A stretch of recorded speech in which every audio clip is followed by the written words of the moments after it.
Before we start today, I want you to do something. Tonight, before you go to bed, I want you to notice something you've probably stopped noticing. How many times you get up, how many times the sleep breaks, how many times you walk to that bathroom in the dark, stand there, produce far less than the urgency suggested, and then shuffle back to bed wondering if this is just what life looks like now. I'm Dr. Fernanda Oliveira, board certified urologist, and I've spent over 15 years asking men that exact question in my office. And what I've found, consistently, across thousands of patients, is that most men have simply stopped counting. They've accepted the interrupted nights the way you accept bad weather. Unpleasant, inconvenient, but apparently beyond your control. Today, I want to challenge that acceptance completely, because what I'm going to share with you involves something so ordinary, so present in almost every kitchen in America, that when my patients hear it, they almost always pause and say, "You're talking about something I throw away every single day?" Yes, I am, but we'll get there. First, let me talk about what's actually happening, because understanding the problem is what makes the solution make sense. My dear friend, if you are over 50 and your nights have become a series of interruptions, if the stream has weakened, if there's hesitation when you stand at the toilet, if you feel like the bladder never truly empties and your body never truly rests, please hear me when I say this. There is no reason whatsoever to feel embarrassed. This is one of the most common complaints I see in my practice, and the men experiencing it include some of the most physically healthy, active, well-nourished men I know. This is not a failure of discipline or a punishment for past choices. It is biology, specific, understandable biology. And biology, unlike shame, can be worked with. The prostate. That small, walnut-sized gland that most men never think about until it begins demanding attention. After 50, it has a natural tendency to enlarge, a condition so common it has its own clinical name, benign prostatic hyperplasia. And the word benign is one I always emphasize because the fear that comes with any prostate conversation is often disproportionate to the reality for the majority of men. This is not cancer. This is not a disease in the alarming sense. This is a gland that, with age, grows in a direction that creates a very specific and very frustrating mechanical problem. The prostate surrounds the urethra, the tube that carries urine from the bladder out of the body. When the prostate is small and soft, that tube stays open and flow is easy. When the prostate enlarges, even modestly, it presses inward. Think of a soft donut placed around a thin straw, and then imagine that donut slowly thickening from the inside. The straw doesn't disappear, but the opening narrows, the flow weakens, the pressure required to push through increases, and the bladder, working harder than it should to empty itself, never quite succeeds, leaving behind a residual volume that reaches signaling threshold again faster than it should, pulling you back to the bathroom 2 hours after you just went. One of my patients, a man in his early 60s who had been a runner his whole adult life and took genuine pride in his physical health, sat across from me and described it perfectly. He said it feels like trying to empty a bottle through a straw that someone is sitting on. And I told him, that is almost exactly the anatomy of what's happening. He wasn't imagining it, he wasn't exaggerating. He was describing a real mechanical reality with complete accuracy. But here is what I told him next, and this is the part that most men don't hear often enough. The size of the prostate is not always the primary driver of how severe the symptoms are. I see men with significantly enlarged prostates who have relatively mild symptoms, and I see men with modest enlargement who are miserable. The reason for that discrepancy, in most cases, comes down to something that is happening at a cellular level around and within the prostate tissue, something that affects how reactive the gland is, how much pressure it creates, and how the surrounding structures respond. That something is inflammation. Chronic, low-grade, silent inflammation. Not the kind that comes with a fever or obvious illness, the kind that hums quietly in the background of the body for years, driven by diet, stress, oxidative damage, and the gradual depletion of the protective compounds the body uses to keep it in check. This kind of inflammation acts like a persistent irritant around the prostate. It keeps the gland in a state of mild, ongoing reactivity. It contributes to tissue swelling beyond the mechanical enlargement, and it affects the sensitivity of the nerve pathways that govern urinary urgency. When inflammation is high, the bladder's alarm system becomes hypersensitive. It fires earlier, louder, and more frequently than the actual volume of urine warrants. And the result is exactly the pattern so many men know: urgency that arrives without warning, trips to the bathroom that yield disappointing results, nights that never feel truly restful. I often see men who come to me eating what appears to be a reasonable diet: decent protein, some vegetables, not excessive in processed food. And yet their inflammatory markers are elevated. Their antioxidant status is low. And when we look carefully at what's missing rather than what's present, the picture becomes very clear. The specific protective compounds that the body uses to manage inflammation in aging tissue are simply not there in adequate amounts. Not because these men are doing anything dramatically wrong, because the modern diet, even a reasonably healthy one, consistently falls short of delivering the concentration of certain plant compounds that the prostate tissue specifically needs as it ages. And this is where I want to introduce something that I think is going to reframe the way you look at your kitchen starting today. Most of us have a habit that is so automatic we don't even register it as a choice. We pick up a lemon, an apple, an orange, a pomegranate. We use the inside and we throw away the outside. The peel goes in the trash or the compost without a second thought. And in doing so, we discard what is often the most concentrated source of the very compounds our bodies, and specifically our prostate tissue, need most. Fruit peels, particularly from citrus fruits, are extraordinarily rich in polyphenols and flavonoids, a class of plant compounds that have been studied extensively for their anti-inflammatory and antioxidant properties. The flesh of a lemon contains beneficial compounds, yes, but the peel contains them in concentrations that can be several times higher. The protective molecules that the plant uses to defend its own outer layer from oxidative damage, from UV exposure, from microbial attack, those are concentrated at the surface. And when we consume them, even in small amounts, they enter the body and support the same kinds of protective processes in our tissues. Think of these compounds as a kind of cellular shield. Your prostate tissue, like all aging tissue, is under constant low-level oxidative stress. The accumulation of reactive molecules that damage cells, trigger inflammatory responses, and contribute to the tissue changes that drive BPH symptoms. Polyphenols and flavonoids from fruit peels help neutralize these reactive molecules. They support the body's own antioxidant defense systems, and in doing so, they help reduce the inflammatory environment that makes prostate symptoms worse than the anatomical enlargement alone would cause. There is also a hormonal dimension to this that I want to address, because it adds another layer of relevance for men over 50. Testosterone in the body is partially converted by an enzyme into a more potent form called DHT, dihydrotestosterone. DHT is one of the primary drivers of prostate tissue growth. As men age and hormonal balance shifts, the ratio of DHT activity in prostate tissue tends to increase, contributing to the enlargement pattern we've been discussing. Certain plant compounds, including some found in fruit peels and seeds, have been studied for their potential to support a healthier hormonal balance in this context, not by eliminating DHT, which serves other important functions, but by moderating its activity in prostate tissue specifically. I want to be careful here, as I always am, and be clear that this is not a pharmaceutical claim. These are dietary compounds with supporting research, offered in the context of a holistic approach to prostate health. This information is educational and is not a substitute for medical advice. If you have severe symptoms, significant changes in urinary function, or any concerns about your prostate health, please see a qualified urologist directly. What I'm describing today is appropriate for the common pattern of age-related prostate changes and the lifestyle adjustments that can support better outcomes, not for acute or serious urological conditions. But for the man watching this who recognizes his nights in what I've described and who is looking for something concrete and accessible to begin working with, what follows is genuinely worth your attention.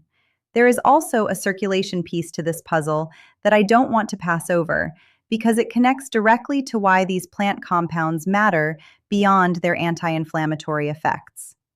Healthy urinary function and prostate health both depend on adequate blood flow to the pelvic region. Good circulation delivers oxygen and nutrients to prostate tissue, supports the healing and regulatory processes that keep inflammation in check, and maintains the health of the nerve and muscle systems that coordinate urination. When circulation to this region is compromised, by inactivity, by the kind of vascular stiffening we've discussed in previous videos, by diets low in the compounds that support vessel flexibility, the prostate sits in a relatively poorly perfused environment, and its ability to regulate itself and respond to the body's anti-inflammatory signals is reduced. The polyphenols in fruit peels support vascular health as well as tissue health. They help maintain the flexibility of blood vessel walls. They protect the endothelial cells that produce nitric oxide, and they contribute to the circulatory environment that the prostate needs to function and regulate itself properly. This is not one compound doing one thing. This is a class of molecules working across multiple relevant biological pathways simultaneously, which is why the effect, when men begin incorporating them consistently, tends to be felt across several symptoms at once rather than in just one isolated area. One of my patients, a man in his late 50s who had been waking 3 times every night for over a year, began adding a small amount of grated citrus peel to his evening routine, in the simple preparation I'm going to describe in detail in just a moment. Within 2 weeks, he noticed his second nighttime trip had become less urgent. Within a month, he was consistently waking only once. He came back to me not with dramatic fanfare, but with the quiet, genuine relief of a man who had finally slept through most of a night and remembered what that felt like. That kind of improvement, gradual, progressive, real, is what this approach produces when it's applied consistently and correctly. And the key word in that sentence is correctly, because there are several mistakes that men make when they first hear about this that quietly prevent it from working the way it should. Mistakes about how much to use, when to use it, and what other habits are simultaneously canceling out its benefits. That is exactly where we are going next. Stay with me. Every morning, without thinking about it, you hold the answer in your hand and throw it in the trash. That is not a metaphor. That is literally what most men over 50 are doing when they peel a lemon, an orange, or an apple and discard the skin before using the fruit. And I don't say that to make you feel like you've been making a terrible mistake. I say it because once you understand what's inside that peel and why it matters specifically for what's happening in your prostate tissue, you will never look at it the same way again. Let me walk through the mistakes first, because they are the reasons so many men try natural approaches, see minimal results, and conclude that nothing works. The problem is almost never the ingredient, it's the errors surrounding it.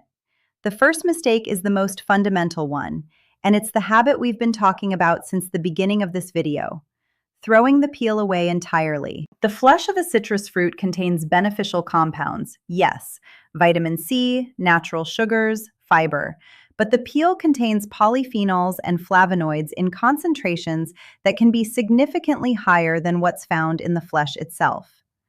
The white, pithy layer just beneath the outer skin, the part most people find bitter and remove aggressively, is particularly dense in these protective compounds.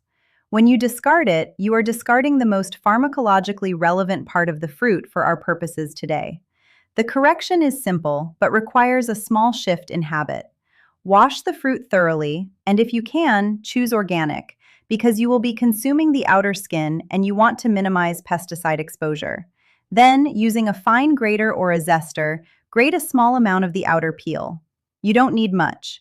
1 teaspoon of freshly grated peel per day is sufficient to begin providing the body with a meaningful dose of these compounds. Any more than that does not linearly increase the benefit, and in some people, excessive amounts of concentrated citrus compounds can cause mild digestive irritation. 1 teaspoon.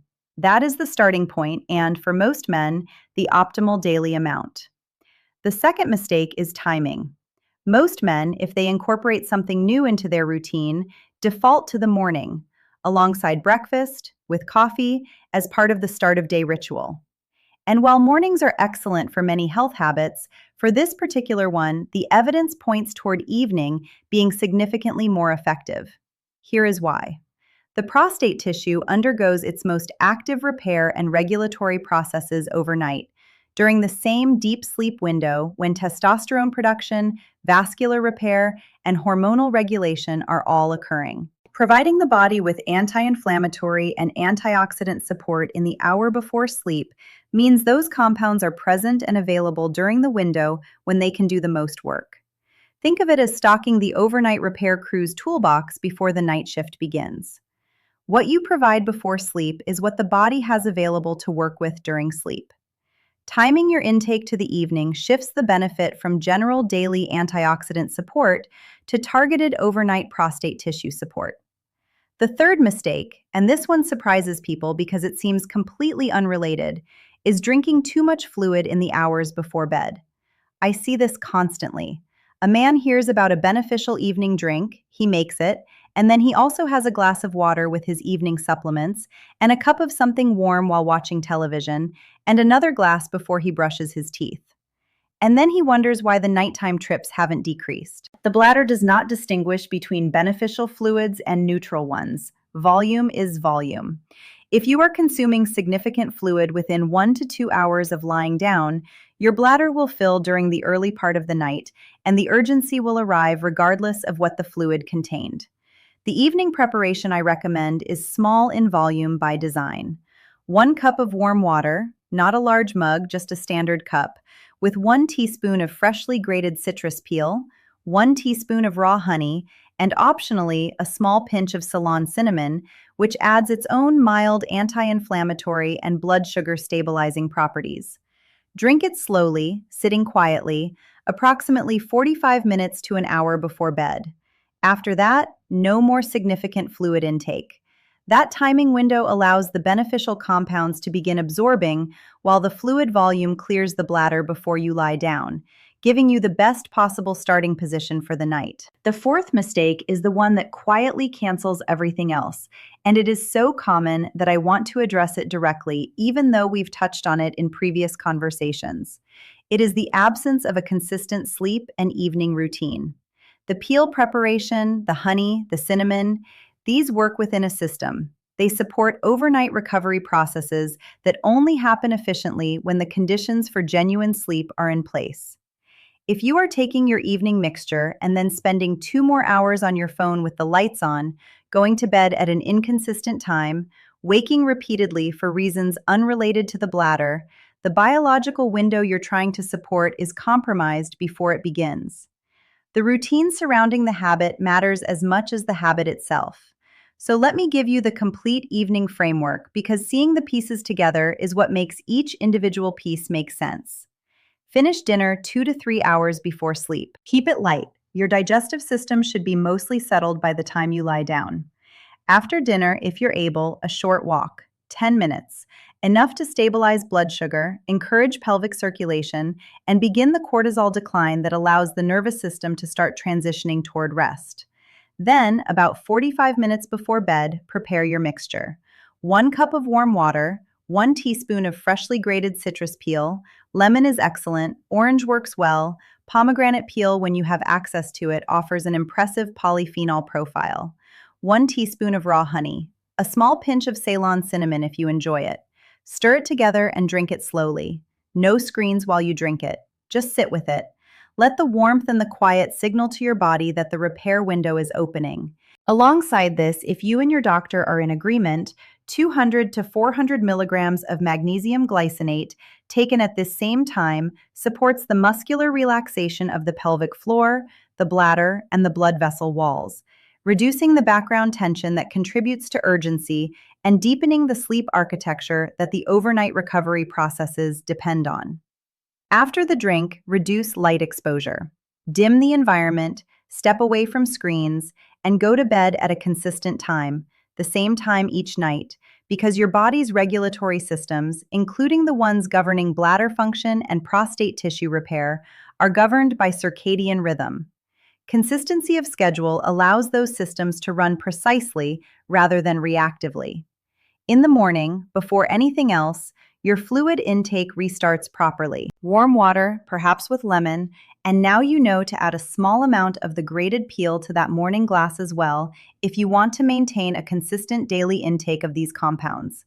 The morning dose is supportive and general. The evening dose is the more targeted one, timed for overnight effect. Now, I want to be honest with you about what to expect, because I think setting the right expectations is one of the most important things I can do in this conversation. Men who approach this with a 1 week mindset and abandon it when they don't wake up transformed after day 3 are leaving before the benefit arrives. The anti-inflammatory and protective effects of consistent polyphenol intake are cumulative. They build in the tissue over time. They shift the underlying biological environment gradually rather than producing an acute effect.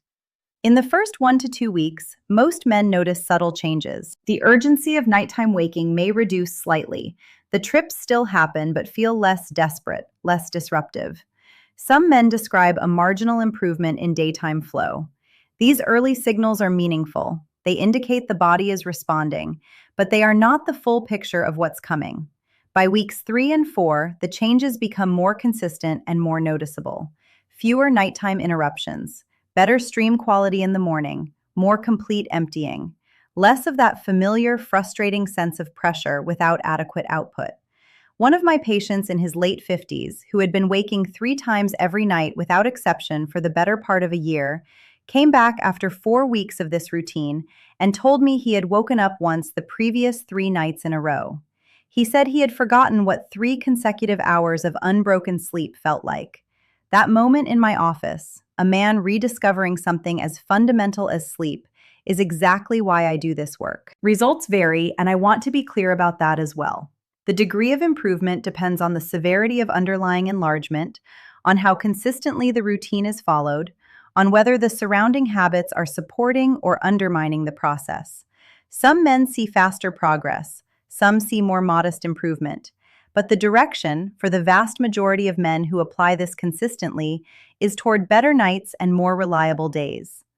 Track your progress weekly rather than daily. Daily variation is too noisy. One bad night after a day of stress or extra fluid intake doesn't mean the approach isn't working. Weekly patterns tell you what's actually changing. Keep a simple note on your phone if that helps. How many times did you wake each night this week compared to last week? How did your morning flow feel? Whether the urgency during the day feels slightly less immediate. These are the signals that tell you the body is responding. And please, one final time, because I always mean it genuinely, if your symptoms are severe, if there is pain, blood in the urine, complete inability to urinate, or any sudden significant change, do not manage this at home. See a qualified urologist. Get evaluated. What I've described today is appropriate and beneficial for the common pattern of age-related prostate changes and the inflammatory burden that makes them worse. It is not a replacement for clinical care when clinical care is what's needed. If you are going to start this tonight, if you're going to wash that lemon before you go to bed and grate that teaspoon of peel into your warm water for the first time, go to the comments and type the words, "I'm trying this tonight." Say it. Because naming a new habit publicly is one of the small but genuinely meaningful factors that determines whether it takes root or fades by Tuesday. And if this video gave you something useful today, a new understanding, a practical step, a reason to believe that improvement is still available to you, please subscribe to this channel. Every week, I bring you honest, science-informed, clinically grounded guidance to help men over 50 take real control of their health in simple and affordable ways. Something you've been throwing away every single day may be exactly what your body has been waiting for. Start tonight, give it a month, and let your body show you what consistent, targeted support can do. I'll see you in the next one, my friend. Take good care of yourself.